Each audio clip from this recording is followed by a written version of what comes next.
Today's budget forecast is good news for Minnesota. It projects budget surpluses for both the current biennium, fiscal years 2018-19, and the next biennium, fiscal years 2021. However, those projected surpluses are modest. $329 million in this biennium and $251 million in the next. And they are only projections, which are certain to change, especially for the 2021 biennium.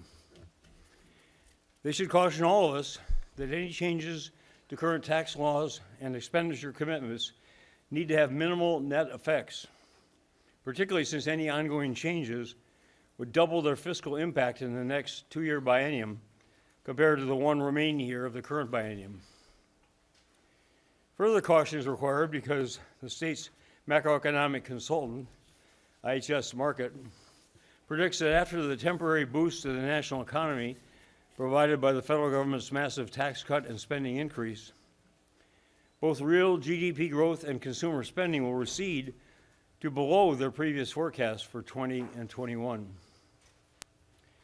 Our Department of Revenue and Minnesota Management and Budget will spend the next several days refining their preliminary tax and spending estimates based on this new forecast.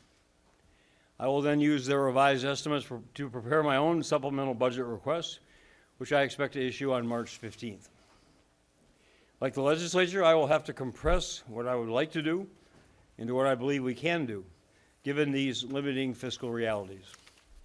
Glad to respond to questions. And there being none. So what would you like to do at this point? What are some of your priorities that maybe must go or must not go? I want to decipher the numbers. You know, the Department of Revenue's career people have said this is the most complex federal tax bill in terms of its impact on Minnesota. They just got a update literally yesterday, day before yesterday, from the IRS. Further clarification. So, you know, they need to do their revise their estimates, MMB, accordingly based on the forecast. And I'm going to need to use that time to assess for myself what's possible to do, given all the things that, like everyone else, I'd like to do. Small, make the tax conformity and adjustment question more difficult, less difficult? But how does this affect, these numbers today affect that larger discussion about taxes? Well, the talk has been about net revenue impact from, or zero revenue impact from the federal tax changes. So that, you know, means we're going to have to balance very carefully because, yes, there isn't much room there. And again, especially given whatever is done in this biennium, which has really one fiscal year remaining, will have double the impact if it's ongoing on the next biennium, the 2 years. And if you look at the national economic forecast prepared by the consultant, you know, they're projecting that both the real GDP and consumer spending are going to drop off in 2021. So, you know, not setting the stage for another fiscal cliff down the road is has to be everybody's priority. School safety spending going to chew up some of this money? Well, I wouldn't use those words, but it's a priority. I think it's been expressed by bipartisan, leaders in the legislature and myself. So, we're going to have to see what's possible. I'm not going to get into this much money for this or that. I'm not there yet. Got this morning, like all of you, and again, the numbers are going to be revised, and so, you know, it doesn't change everything I would like to do, as I've said already, but I don't have specifics in terms of what I think we can do.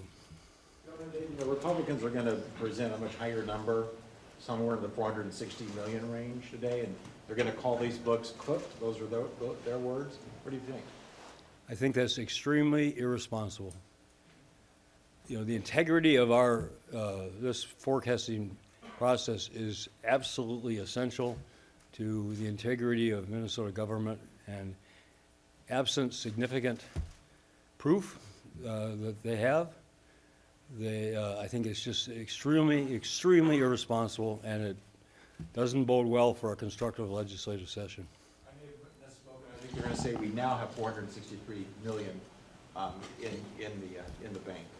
Well, that's a different charge. We have the we have the surplus for this biennium, and then the next, those add up to where did you get the 463? I don't know where that comes from.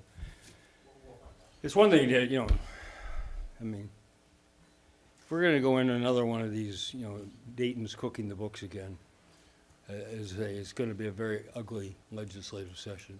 And to make that charge on really incredibly sophisticated and highly separated from all the politics process that MMA uses, starting with a national economic consultant, and then having a group of outside economic advisors, and then going and doing their own process. I mean, the sophistication of that is unparalleled. The integrity of it is unquestionable. Well, should be unquestionable. And anybody who casts aspersions on the integrity of the process without proof positive is being extremely irresponsible.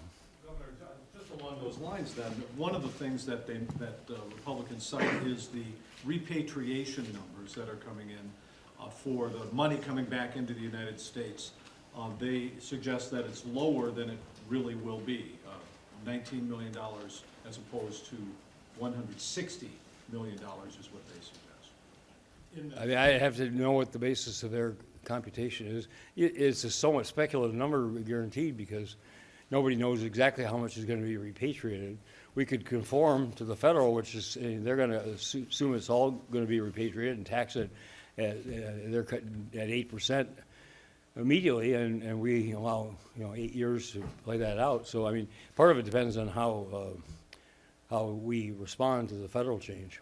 Governor, with the projected surplus as it is now, is there enough money there to do tax conformity, fix MNLARs, make schools safer, and finance a bonding bill, all of those things? And among those things, what are the priorities given? Well, I just said I'm not going to get into that, and I don't have the specifics on the dollars, and I don't going to have to reassess the priorities. Those are all important, but again, we have a very limited surplus here for this biennium, and even more so the next biennium. And we have to look. I'm going to have to look very carefully. The legislature can have to look very carefully at what's possible, what's fiscally responsible to do or not do, given the reality of the situation.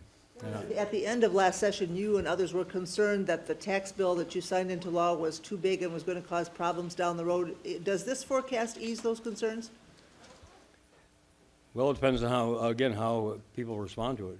I mean, I stand by that analysis, and I think the November forecast showed that we'd gone too far in both, you could say, both spending increases and revenue reductions. So, we got the good economic forecast, our continued economic recovery, and the boost provided by the federal stimulus means we're, they lifted ourselves out of the woods regarding this, but the same danger exists that we're going to stretch it too far this time, and these forecasts are not always going to come out better than previously projected. At some point, there's going to be an economic turn, and if we're already overextended, then the results of that will be even worse.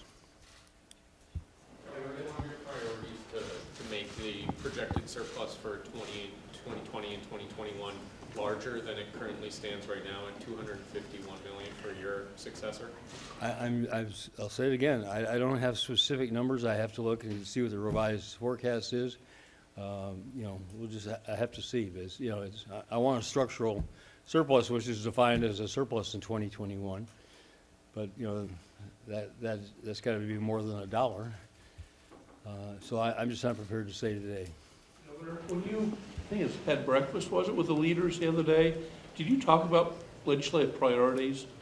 And do you agree with anything? And we talked, in general sense about, priorities, but nothing that, was, we said we wait until this forecast to really, define what our options are. Do you have another meeting set then? We talked about another meeting, and doing it, another bipartisan. It was a productive meeting. If they're going to question the integrity of our administration, then that's not going to last. Then they'll have to buy their own McDonald's. What do they have, McMuffins, or what do they call them? What do they have now? I don't know. I don't eat them myself. Everyone good? Thank you. Thank you.